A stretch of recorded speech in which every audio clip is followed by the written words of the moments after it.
साल 2022 में यूं तो दिल को तकलीफ देने वाली कई घटनाएं हुई, लेकिन ये साल एंटरटेनमेंट इंडस्ट्री के लिए बेहद बुरा रहा। 2022 ने हमसे कई ऐसे लोगों को छीन लिया जिनके दम पर इंडस्ट्री दम भरती थी।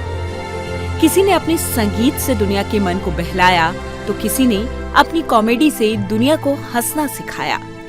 किसी की अदाकारी ने लोगों को दीवाना बनाया तो किसी ने अपनी कलाकारी से लोगों के मन को लुभाया।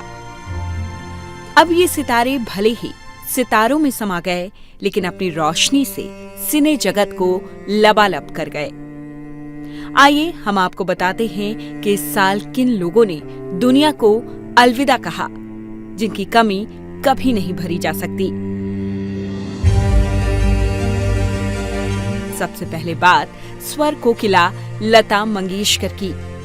लता मंगेशकर सिर्फ नाम ही काफी है, जिनकी आवाज की पूरी दुनिया दीवानी है। इंदौर में 28 सितंबर 1929 को दीनानाथ मंगेशकर और शेवंती के घर जन्मी भारत कोकिला लता मंगेशकर एक जानी मानी गायिका तो थी ही, लेकिन साथ ही साथ वो संगीतकार थी, निर्माता और अभिनेत्री थी। ये कम ही लोग जानते हैं। उन्होंने सिर्फ 13 साल की उम्र में एक मराठी फिल्म से अपने गायन करियर की शुरुआत की। उसके बाद तो ये सिलसिला नहीं रुका और लगातार एक के बाद एक वो बॉलीवुड हिट देती रहीं। लता जी लगभग 28 दिनों तक निमोनिया और कोविड से लड़ती रहीं और अंत में 6 फरवरी 2022 को उन्होंने दुनिया को अलविदा कह दिया। बस भैया, सबको सलाम, राम राम। राजू श्रीवास्तव के नाम से इंडस्ट्री में अपनी जगह बना चुके सत्य प्रकाश श्रीवास्तव एक लोकप्रिय स्टैंड अप कॉमेडियन तो थे ही, लेकिन वो एक अच्छे राजनेता और अभिनेता भी थे। उन्होंने अपनी कॉमेडी से लोगों को खूब हंसाया और इसी के दम पर उन्होंने एक मकाम हासिल किया। अरे इंटरनेशनल आदमी है लालू प्रसाद। रेल मंत्री के साथ साथ सुपरमैन हो गया हूँ, लोगों का मदद कर रहा हूँ। अरे कल का बात है, एक ट्रेन 5 घंटा लेट रहा, हम ऊपर से देख लिए जंगल में, नीचे उतर के एक हाथ से ट्रेन वहाँ का दबोच लिए, अब पटना जंक्शन में धर दिए 2 घंटा बिफोर।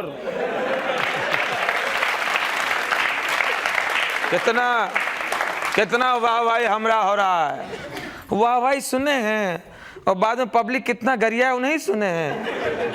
ट्रेनवा जावत रहा कलकत्ता, धर दिए पटना। 10 अगस्त को राजू श्रीवास्तव को दिल का दौरा पड़ा। उन्होंने नई दिल्ली के एम्स में आखिरी सांस ली।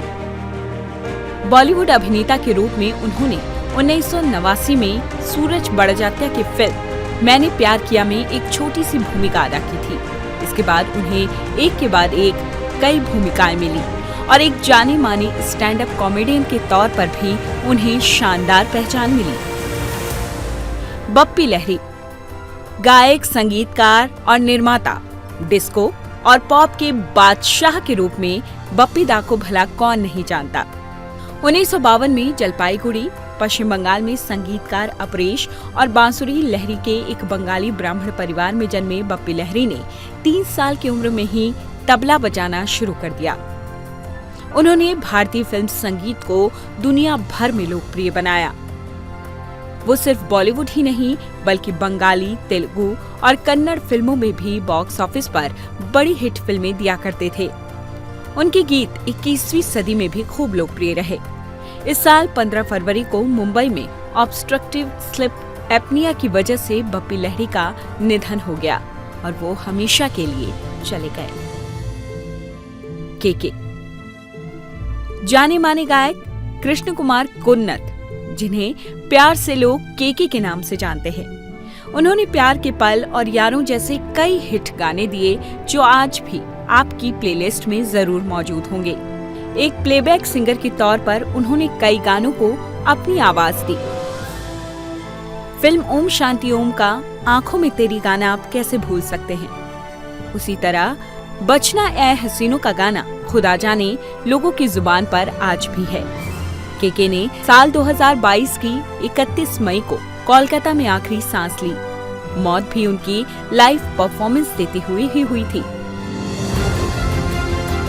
बारी तबस्सुम की।